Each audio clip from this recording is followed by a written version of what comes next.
All right, yeah. So we'll start, I guess, from my left to right. We'll start with introductions first, and who you guys are, and then we'll get going. Well, I guess I'm to your left. So I'm Bill Kenny. I'm the director of events at the Hartford Business Journal, and to my left, I'm Paul Pita from CEO and creative director for Pita Communications. and And Paul, spell your last name. Pita, Pita, just like the bread. Okay. I'm and Bill. Kenney. Okay, great. So next Friday, a week from today, actually, e-technology summit in the Hartford area will be held. Tell us a little bit about what that is all about. Sure. Well, the eTechnology Summit really it was founded with the idea of helping business owners and executives improve their level of knowledge and use of e-technology. So everything from using blogs, using tools like Skype, which we're on today, to leveraging their website, using the social networks that are certainly becoming very pervasive in business, and then certainly on the other side, being able not just to increase their outreach to clients and prospective clients, but also to look at e-technology as a way to streamline the business to reduce cost, which obviously in this marketplace, in particular, cost is being very closely watched at all of our companies. So really aimed at helping people accelerate how they're doing business. And this is obviously not the first year you're doing This this. actually is the first year. So it's the Oh, okay. inaugural year, and we've got right now, it looks like great attendance, and certainly the content. We have over 12 workshops, plus a keynote speaker, and the panel discussion on social networking we're really looking forward to as well. So it's great stuff. Talk about communication, and either one of you can jump in. You can't turn on the television, obviously not even turn on the internet, and not see how social media has really. I mean, we're not just talking about blogs and websites anymore. You're talking about Twitter and Facebook and MySpace and LinkedIn and all these other things. How are businesses grappling with all this, and can businesses avoid this? Because there are a lot of people out there. It's like, oh my God, I have a hard enough time just running a business. Now I have this new stuff that I have to throw in there. I can. I guess I'll take that one. I mean, it truly is a shift in the paradigm of communications, and what we're seeing with our clients, and really sort of in various industry clusters, is that out in the market space, there are certain groups that are saying this is something that we need to get into, and but the first question is what is it? And I think that's always people trying to define social media and social media marketing. We kind of look at those as two different levels because social media affects us both on a personal and a professional level. One of the things as we look at sort of the main principles, the concepts behind social media is truly the ability to share knowledge, to be able to have a voice and put it out there and be heard, and then with that connect like-minded individuals that might be interested in that type of knowledge and conversation that's happening. So it really is about being a part of conversations and being part of groups, and how companies can leverage that into their business.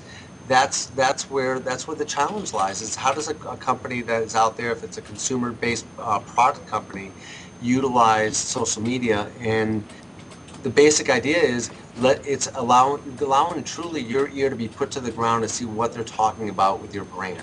So social media is being used as a great tool for listening, and I think it's probably where companies cannot avoid it. They have to actually utilize it because if you want to know what people are thinking about you, it's tapping into that vein.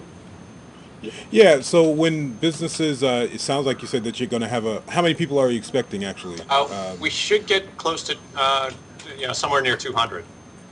Wow. Okay. So you're going to have to expect that there will be people there who are newbies to this, and then those who have really kind of embraced. So how did you put this together so everyone there will be able to walk away with something? Sure. Yeah, and that's a great question. The audience we're really looking to address, I would say, would be somewhere between the fundamental and intermediate level. We have with that many workshops, we've geared some to be fairly basic, very introductory, and then others getting more sophisticated. I would say the audience that will probably go unaddressed that day would be the real high tech audience, those that are the developers. That we're not really going to have development related content, but certainly from a you might think about it in sort of fundamental and intermediate, or sort of, those people that want to take what they're now doing and go to version 2.0 might be a good way to put it as well. Is it too late to, if I promote the website during the newscast, can people still sign up beforehand, or is it now on-site registration? No, please come to hartfordbusiness.com, and registration's open 24 hours a day, 7 days a week.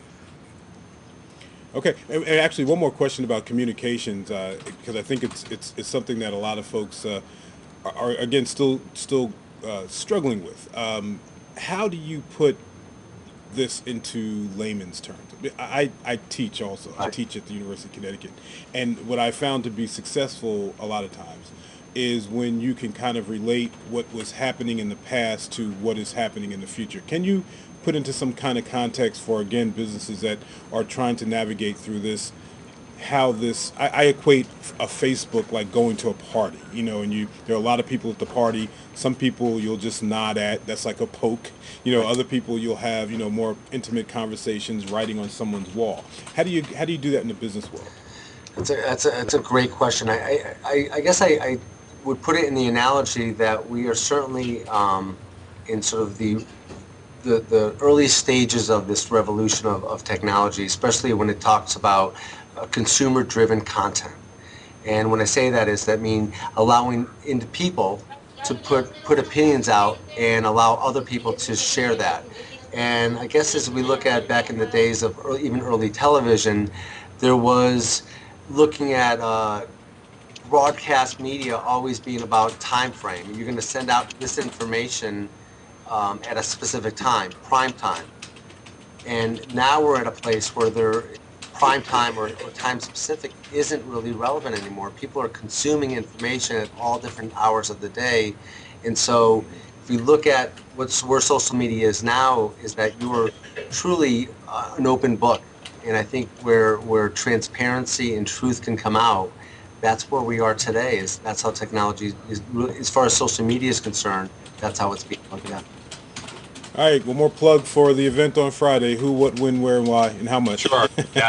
Actually, through today, it's $75 a head, and it goes to $85, actually, if they don't register by today. And they can go to hartfordbusiness.com.